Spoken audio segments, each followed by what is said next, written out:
It's about time for us to begin. Welcome to Lost River Church of Christ. If you're visiting with us, we're certainly glad to have you. Tonight we're in Matthew chapter 24. Matthew chapter 24, and we'll begin that in just a moment.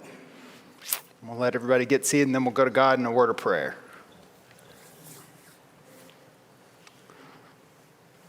All right, let's pray. Our great and heavenly Father, we're so thankful for you, for giving us your words in the book of Matthew. We're thankful for your Son, Jesus, who came and lived this life on this earth so that we may be saved and gave his body as a sacrifice for each and every one of us. We're so thankful for your love for us, your patience with us, your long suffering. The mercy that you show to us cannot be overstated, and we often do not appreciate it enough. But we're also mindful tonight of your justice and of your wrath and of your anger at injustice and at sin, and that you take these aspects seriously, and that we might also take them seriously in our lives, and that we might evaluate and see the world the way that you see the world. Help us to do that. Help us to have wisdom to see things as you see them, to live life worthy of the calling of your Son, and to understand our need for him and our dependence upon you. Bless this hour as we study, as we look at the words that are given here in Matthew. Open our hearts and open our minds. In Jesus' name we pray. Amen. All right, Matthew chapter 24. And let me just say from the outset from Matthew chapter 24 that if you took this chapter out of the book of Matthew, you might be tempted to think, well, Jesus just overcomes. He just overcomes death and all power is given to him, and it's just this peaceful transition of power. But that's not the picture that's painted for us. This isn't a bloodless coup. This isn't a transition, a gentle transition of power from one thing to the next thing. And the portion, this portion of Matthew, what we've been calling it, is the clash of the kingdoms. And we really do have two kingdoms clashing, and it's not just some theoretical exercise. Oh yes, most of the clashing has been done in word up to this point. But what Matthew 24 points out to us is that two kingdoms are really going to clash, and it's not going to be an easy affair. That yes, Jesus is going to rise from the dead, and yes, all authority is going to be given to him, and yes, he will have the ultimate dominion over man. But simultaneously, there's been a real group of people in open rebellion to God. And when there is an open rebellion to God, that isn't just something that God takes lightly. That's not something that he just easily passes over and says just sweeps under the rug, and he never has. And so what Matthew 24 points out to us in the broad aspect that we want to look at tonight is what God thinks of open rebellion against him. When these kingdoms really do clash, what is the end result of that clash? And we'll see that, and we'll look at that in great detail tonight. I want to take a little bit of a running start into Matthew chapter 24, particularly because we only have so much time, and I'm going to move fast. So I'm just going to go ahead and tell you now. I'm going to say a lot of things, and there's going to be a lot of things I'm going to say that I can't go into great detail upon. But I want to point you to the places that I feel speak specifically to some of the prophecies and some of the aspects that are given in Matthew chapter 24. And I hope that you have an opportunity to look at those on your own. Let's start back up in Matthew chapter 23, starting in verse 32. And he says there, "Fill up then the measure of your father's guilt. Serpents, brood of vipers, how can you escape the condemnation of hell? Therefore, indeed, I send you prophets, wise men, and scribes. Some of them you will kill and crucify, and some of them you will scourge in your synagogues and persecute from city to city." Just bear in mind the comments that we talked about not that long ago about the wicked vine dressers, how God sent prophets over and over again, and finally he sent his Son and what they did to those men. And picking up from city to city, that on you may come all the righteous blood shed on the earth. From the blood of righteous Abel to the blood of Zechariah, son of Berechiah, whom you murdered between the temple and the altar. Assuredly, I say to you, all these things will come upon this generation. So a couple thoughts there, and these are some biblical, and a lot of what we're going to see tonight is not just new. Many of the analogies, many of the metaphors, the pictures, even the wording has been used repeatedly in the Old Testament. So to be versed in this type of prophecy, you have to be very well versed in the Old Testament.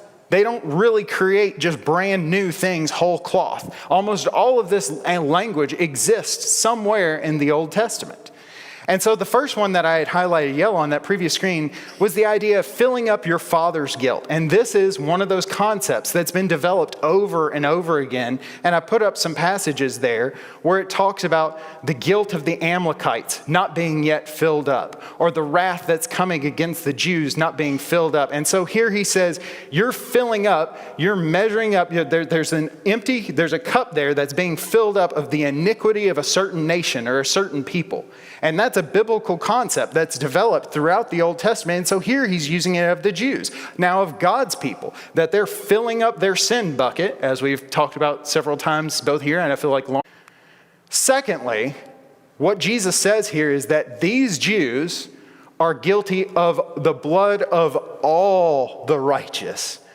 All the righteous men's blood will be held on these people's account, from Abel all the way to Zechariah, from A to Z. And that's just a nice thing that works out in the English language for us, but that's just pure coincidence. Because in the Hebrew Bible, you obviously have in the very beginning the Tanakh, in the Torah, the first part of that, the Torah. You have Abel as the first righteous one murdered, and then potentially the Zechariah that he's talking about here in the writings, the final portion of the Tanakh, is the murder of Zechariah. That's in 2 Chronicles chapter 24. And in the Hebrew Bible, that's the very last book. And that may or may not be the Zechariah that he's alluding to here.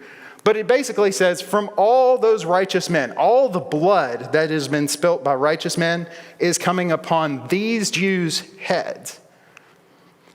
And Jesus, as we've seen repeatedly in the book of Matthew, all of these passages up here are the frequent condemnation that Jesus has for this generation of Jews. This generation of Jews has been, remember when God originally spoke to Moses and he said, your people is a hard and a stiff-necked people. Okay, this generation of Jews particularly is the par excellence of that. They have truly reached the full stature by rejecting the Son of God, by being an out-and-out rebellion against the greatest that God could send. God sent prophets, God sent angels, God sent any number of other speakers on his behalf. And what does the vine dresser say that we talked about not that long ago? Perhaps they'll listen to my son. But they don't. And instead, they're in out-and-out rebellion. And I quote Jesus, obviously, before Josephus, but for whatever it's worth, I want you to see, and I'll make some allusions to Josephus because he's a historian who particularly writes about this time frame. But this is some words that Josephus wrote about this population of Jews. It is therefore impossible to go distinctly over every instance of these men's iniquity. I shall therefore speak my mind here at once briefly, that neither did any other city ever suffer such miseries, nor did any age ever breed a generation more fruitful in wickedness than this was from the beginning of the world. And that's from Josephus' words in the Wars of the Jews, book number 5, chapter 10, verse 5. So you can see, and that's obviously from a countryman who's somewhat of a turncoat, obviously, to the Romans, so you have to take that with a grain of salt. But Josephus' analysis of this, of his own people, of his day, is what you see on the screen there. Furthermore, Jesus then comes around and he says, "O Jerusalem, Jerusalem, the one who kills the prophets and stones those who are sent to her, how often I wanted to gather your children together as a hen gathers her chicks under her wings, but you are not willing. See, your house is left to you desolate. For I say to you, you see me no more till you shall say, blessed is he who comes in the name of the Lord." And I've obviously left that, bold that reference there about their house being left desolate. That word desolate has to do with the idea of a wilderness. Your house is left to you completely barren. It's a wilderness. But sometimes it's also used, it's the exact same word that's used when a husband or when a wife deserts a husband. As in, you're left bereft of a spouse. As in, I've divorced you and now, so both, and I think both meanings may apply. And furthermore, it points to further language that we're going to see in Matthew chapter 24 that's coming. But note here, this isn't something that Jesus wanted to do. What we come to in Matthew chapter 24, this isn't what he wanted for his people. He is the king of the Jews. He wanted something very different for his people. We see this mirrored in Paul, where Paul says repeatedly, he would give anything for his own countrymen to come back into the fold of the kingdom of God, but they refuse. And so Jesus here wishes to gather them under his wings, but they won't. And we see that reluctance there. And so before going further, I just want to mention God's patience, his loving kindness, and his mercy is perfectly balanced with his justice, his wrath, and his jealousy, such that both exist in totality and without contradiction in his nature.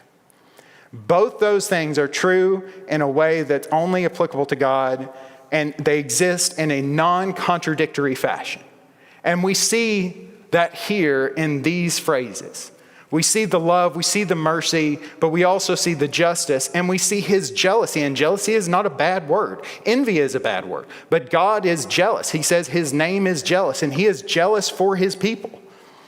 He's jealous for them the way a man should be jealous for his wife, or a wife should be jealous for her husband. And many times I think one of our problems today is that we're not jealous enough for our spouse or our children. But God speaks of being jealous for his people. And so we see here this coming to an ultimate conclusion in Matthew chapter 24. So with that being said, let's go into this collision of the kingdoms that happens in Matthew chapter 24. And we see here, if you just open up in Matthew chapter 24, then Jesus went out and departed from the temple, and his disciples came up to show him the buildings of the temple. And Jesus said to them, "Do you not see all these things? Assuredly, I say to you, not one stone shall be left here upon another that shall not be thrown down." Okay, so the disciples, and you really get a sense for this when you read the parallel passages in Mark chapter 13 as well as in Luke 21. The sense that I get when I read especially the parallel passages is the expectation of the disciples. Look at the assets we have. Okay, so you remember just a few days before, they had a triumphal entry. Jesus cleansed the temple. He's been abusing verbally the Pharisees, the scribes, the Sadducees in the temple. And now, if you're walking out and you're a disciple, you might think, all this is about to be ours. We're about to run the show. This is Jesus' house. He just came in and cleansed the temple and shows that he has authority over this place. This tremendous, beautiful thing that has been here, that has been the center point of our nation for forever. This is now an asset that we're shortly going to have. This is something that we can count for us. And so they are showing Jesus, they're giving him a tour of they're pointing out all the nice things and all the beautiful buildings and the riches, obviously, that are there in the center of Jerusalem. Look at the assets we have. But what does Jesus say about those? He says, the very thing that you've thought is a virtue, the very thing that you pointed to as the center of Jewish life is turned into a vice. Not the first time this has happened. Far from the first time this has happened. In fact, the first half of the book of Ezekiel is all about this right here. The corrupt and the rot at the temple is the picture that Ezekiel paints in the first half of his book of Ezekiel. And what has Jesus already done in this triumphal week? Remember what he walked into the temple and he said what? He said, he pronounced judgment. He said, this place is corrupt. And so Jesus here is saying, you see all these things? Not one stone shall be left upon another. And we see furthermore in 23:38 and 24:15 and 27:51, especially where that's the passage where the temple at Jesus' death, the veil is torn in two and the Holy of Holies is opened up. And you know what's in there? Not a thing. Their house has been desolate the whole time. The Lord is not back there. He's not in there. Ezekiel 10:18 is the exact kind of passage that I was pointing to, referencing just a second ago. Ezekiel in that passage, what he says is that's the vision that Ezekiel sees, where the chariot of the Lord gets up and leaves the temple. God leaves the temple, and now their house is desolate. It's left with nothing, and that fraud is left open where everyone can see it. So the very center of their Jewish nation has been shown to be corrupt, has been shown to be rot, and God is absent from the thing that they thought was at the very center, the very thing that they thought would save them. And so they ask, they say, well, when's this going to happen? And specifically say in verse 3, now as he sat on the Mount of Olives, the disciples came to him privately saying, tell us, when will these things be? And what will be the sign of your coming and the end of the age? And you see in parallel passages in Mark 13:4 and Luke 21:7. Now, in my opinion, on this particular passage, and this is the way that I read it, and I'll go ahead and tell you that, to me, they're asking a single question. They're asking, what are you talking about? All this is going to come to an end. In fact, for the Jewish mind, the destruction of their temple signaled the end of the nation. The end of the law, the end of the daily sacrifices, the end of everything.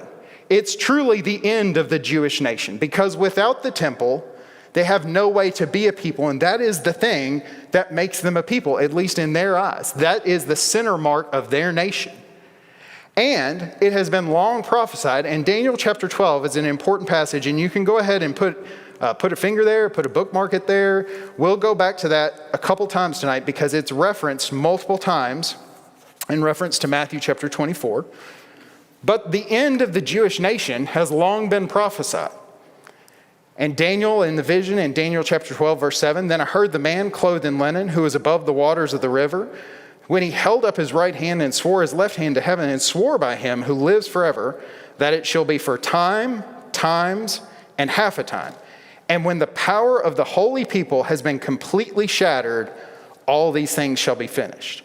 And although I heard, I didn't understand. And Daniel has the same reaction that the disciples seem to have. My Lord, when shall these things be? My Lord, what shall be the end of these things? And so we see the prophecy in Daniel chapter 12, verse 7 of the power of the holy people being completely shattered. And so we know obviously that there's only two sets of holy people in the Bible. There's Christians and there's Jews. We know that the kingdom of Christ is without end. So who could be the holy people? Only the Jews. And so we see here that the fall of the temple has long been prophesied and signals the end of the Jewish world.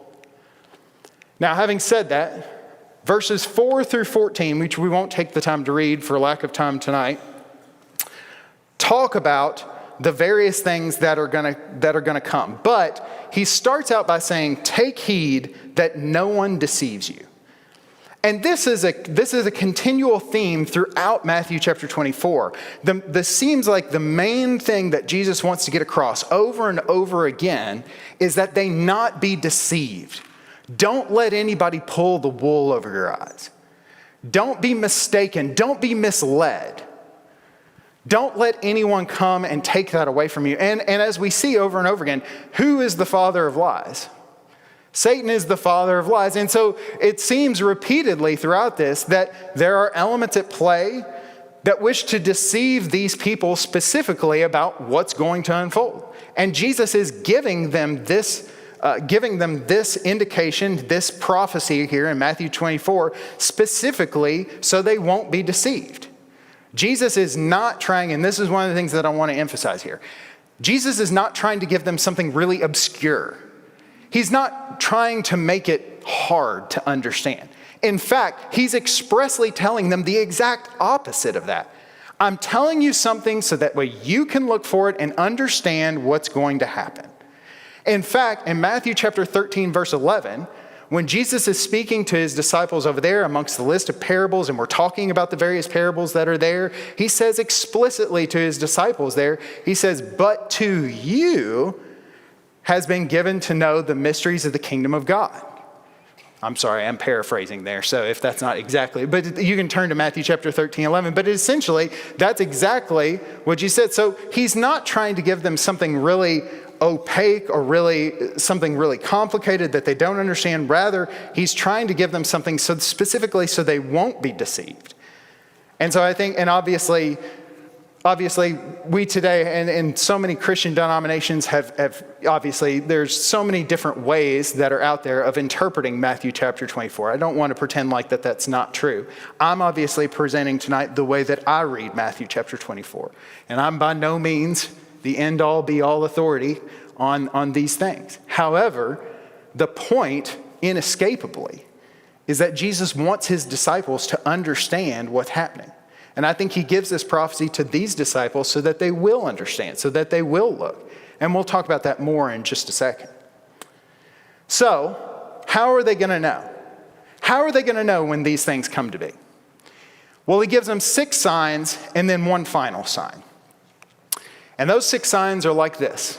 First, there are a set of 3 that are kind of the birth pangs. So in verse 8, your translation may say different things, but it says the beginning of sorrows, or these are the birth pangs. And that kind of allusion is made multiple times in Scripture about a woman who's ready to give birth and the travail that she's in. And so that's frequently used of large events that are going to occur in prophetic messages. And so the birth pangs here include false messiahs. And again, the emphasis is given that there will be false Christs that stand up that try to deceive the people. And there will be wars and there will be natural disasters. But these are all just the beginning. And then after that, things get more specific. Then there's going to be persecution of the disciples, specifically in verse 9. And there's going to be apostasy that occurs throughout God's kingdom, throughout the kingdom that we've been talking about. But there's a promise of salvation in verse 14, but he who endures to the end shall be saved. And then there will be evangelizing of the whole world. Now, Paul says in a couple of his writings, and I think depending on how you take this and depending upon your particular slant on reading Matthew chapter 24, Colossians 1, 5 and 6, Colossians 1, 23, Romans 1, 8, Romans 10, 18, all allude to Paul stating that the world has been evangelized, that the gospel has gone out into the whole world. And he states this over and over again. In all those places, he states that. And I think, obviously, what's meant here and what Jesus means here is the known world of that time, the Roman world. And Paul mentions that it's being spread into all the known world in all of those passages. And also, I would also say this. So the 6 signs that they have here, as I kind of mentioned before, Jesus isn't coming up with just brand new stuff. These are all signs of the end or signs of judgments that have occurred repeatedly in the Old Testament. And in fact, these exact same set of 6 mirror very closely to the same sets of 6 that you see in the book of Revelation. So the same types of materials used over and over again. In fact, if you overlay this with like the first 6 seals in the book of Revelation, you'll see that they're very, very close because most of this prophetic language revolves over and over and over again. But specifically, after these signs, you have the abomination of desolation that's given in verse 15. And so verse 15 says, therefore, when you see the abomination of desolation, spoken of by Daniel the prophet, standing in the holy place, whoever reads, let him understand, which is obviously an interjection there by Matthew. So we have to talk about this for a second. So what is the abomination of desolation? Well, and it's mentioned here that it's foretold by Daniel, and there's a number of passages in which it is referred to in Daniel. So in Daniel 9:27, in Daniel 11:31, and in Daniel 12:11. And I kind of told you to keep a finger over there on Daniel 12:11. And there are many different, and we don't have time, we kind of coinciding with this, you could almost pick up and say, okay, now we need to cover the book of Daniel to kind of get to, but that's not going to happen in the next little bit. But to get a real understanding of obviously how this flows, you kind of have to have a great familiarity with Daniel. There are a lot of passages in Daniel that talk about the war of the king of the north and the king of the south, which most of us take as the Ptolemies versus the Seleucids. There is a passage in 1131 where most people would take the abomination of desolation as being Antiochus Epiphanes. Antiochus Epiphanes, as many of you may know, in BC 168, slaughtered a pig on the altar. And so many people have taken that as the abomination of desolation. But here, obviously, Jesus is saying that the abomination of desolation, at least in the way that Jesus is referring to, is a future event that's going to occur for these people and their future. So what is the abomination of desolation? And I'll also briefly mention, when we read Daniel chapter 12, verse 7, you saw that there was a reference to a time, times, and half a time. And then you'll also see in Daniel 12, verse 11, and from the time that the daily sacrifice is taken away and the abomination of desolation is set up, there shall be 1,290 days. Now, I'll tell you some thoughts that are out there about what the abomination of desolation is, and then I'm going to end with one huge caveat, all right? So one of the options for at least this understanding of Matthew chapter 24 is if you look at the parallel passage to this passage, and Luke 21, verses 20 and 21, point out that, and then let's just flip over there. So this is the parallel passage to the passage that we're talking about here. In Luke 21, verses 20 and 21, but when you see Jerusalem surrounded by armies, know that its desolation is near. Then let those who are in Judea flee to the mountains. Let those who are in the midst of her depart, and let not those who are in the country enter her. And so there are some folks who have pointed out and said, verses 15 and 16 are obviously in parallel to each other, and this points to the Roman armies that are surrounding Jerusalem. Now, the nice thing about that is that the War of the Jews, depending on exactly where you started it, lasted for 3.5 years. Times, and half a time. Or if you're doing on a 30-day, you're doing a 30-day lunar calendar, which is the calendar that the Jews had, that's 3.5 years. And so obviously there is a nice correspondence between those two things. And obviously this is also alluded to in 12:7 when I talked about the breaking of the holy people as well.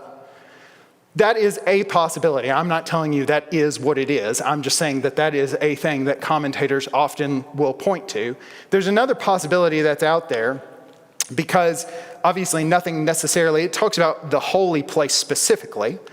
So the Edomites, at a particular point really early on in this, they seized the temple and made it in with 20,000 men into Jerusalem itself and into the temple proper, and slew 8,500 men and women in the temple, including the high priest. So much so that Josephus says that dead carcasses stood in lakes in the holy courts themselves.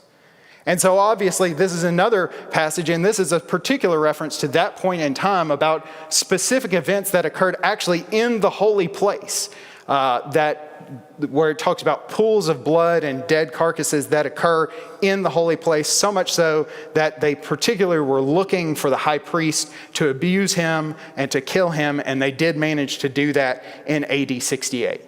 And here's the huge caveat. Or it could be none of these. It could be some other event, but it would be an event that they were particularly familiar with and must have been, because what is the advice that follows that in the next verse explicitly? So when you see that, get out of town.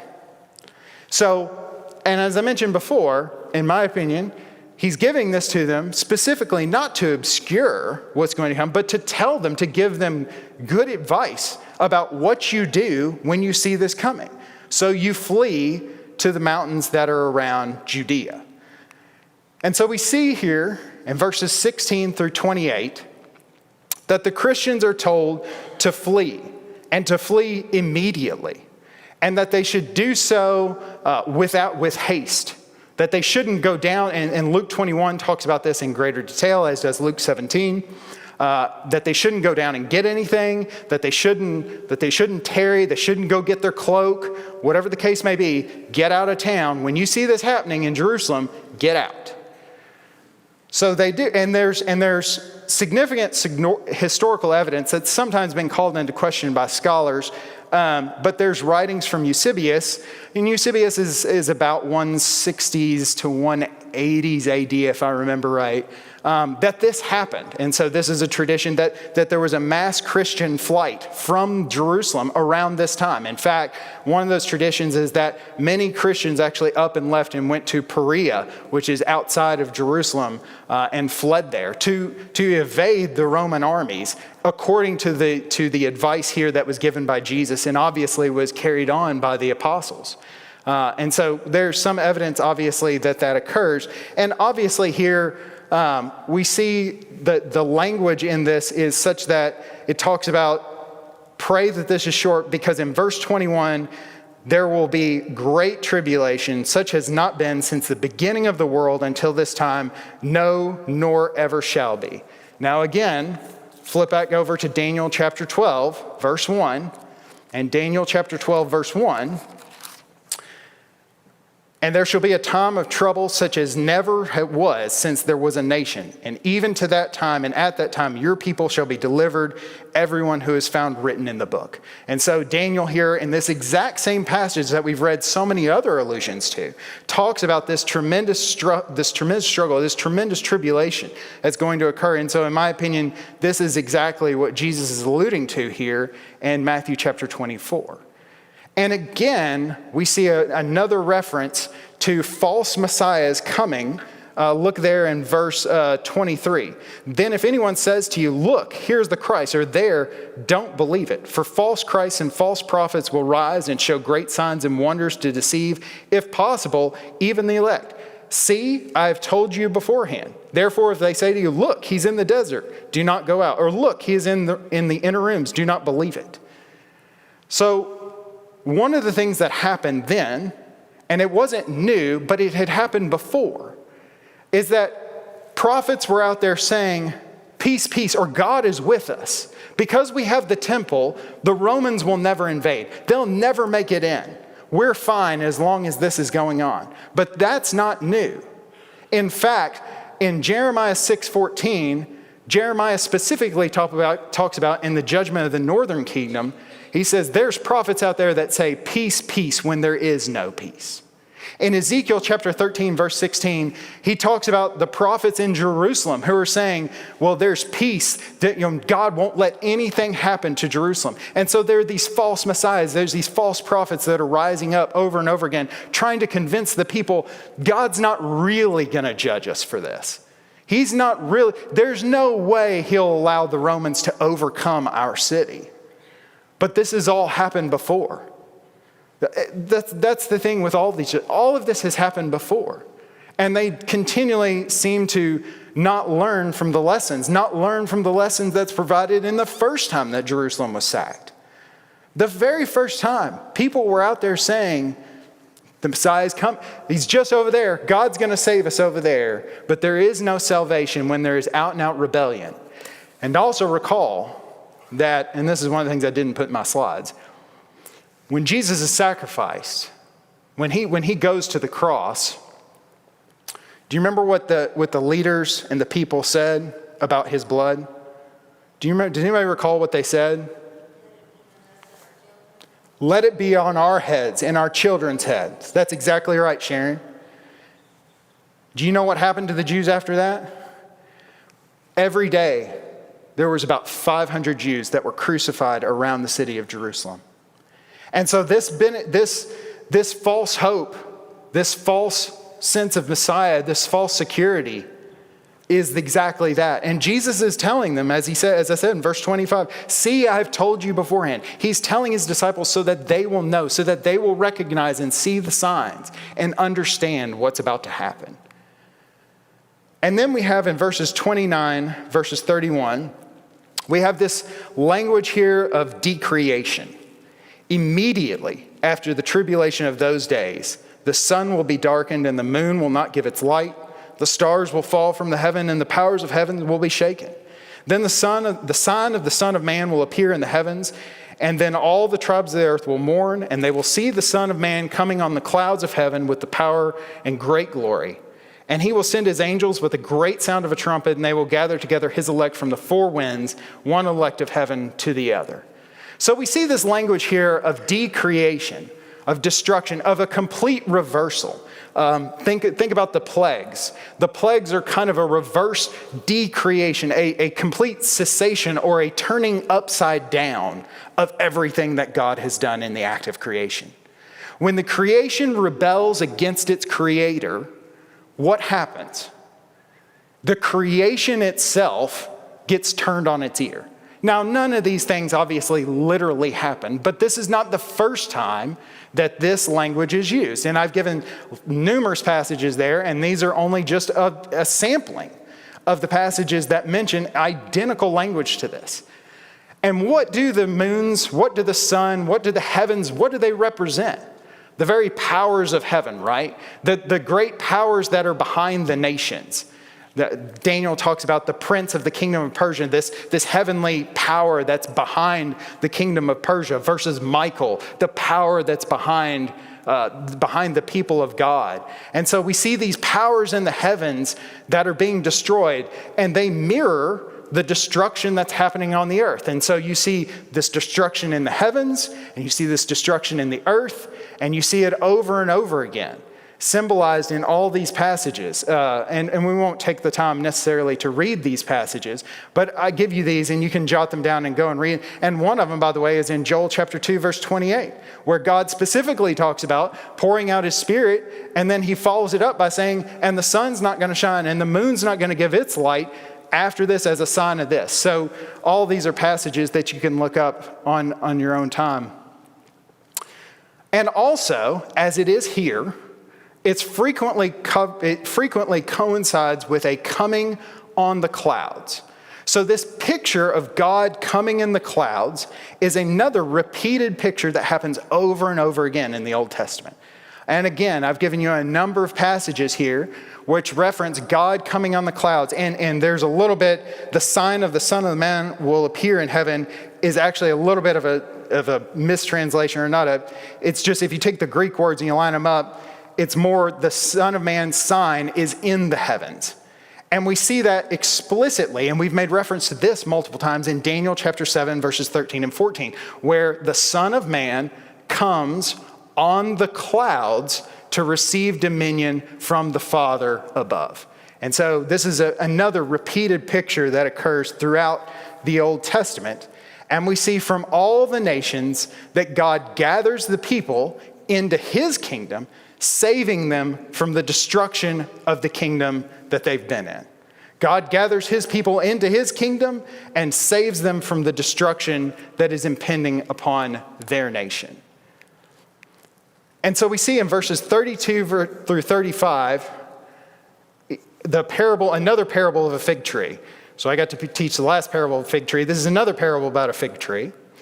And it talks about how you can look at a fig tree when its branch has already become tender and puts forth leaves, you know that summer's near. So you also know when you see all these things, know that it's near. It's at the doors. Assuredly, I say to you, this generation will by no means pass away till all these things take place. Heaven and earth will pass away, but my words will by no means pass away. He's saying, pay attention. Pay attention to what I'm seeing and heed the signs, because the destruction of the very heavens and the earths is coming.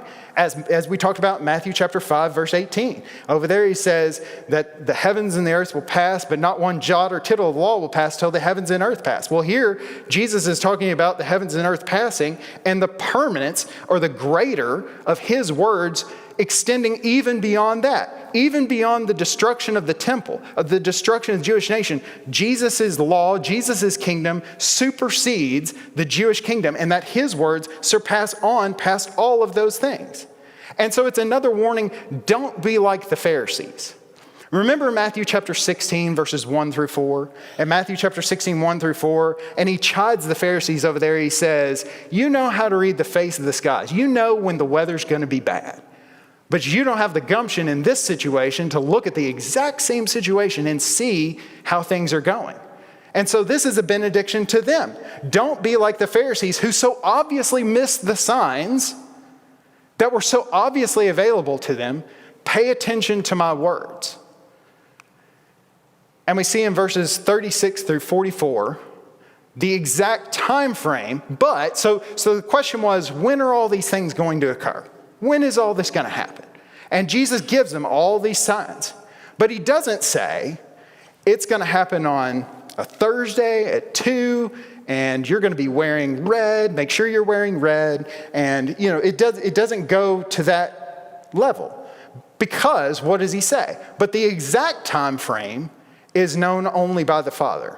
And some have taken this to be a different interpretation from the other, but I take it likely to be the exact same judgment because of the parallel passage in Luke 17, 25 through 31, which has the exact same language as this language about the judgment of Noah, but it talks about it more explicitly in that generation, and it tells them, so when you have all this, don't go down and get your cloak. So I take it to be of the exact same judgment as the judgment that we've been talking about.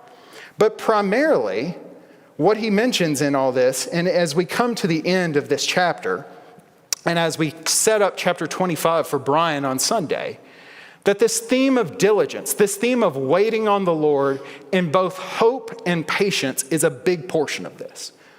Look down at verse 42. Watch therefore, for you do not know what hour your Lord is coming. But know this, that if the master of the house had known what hour the thief would come, he would have watched and not allowed his house to be broken into.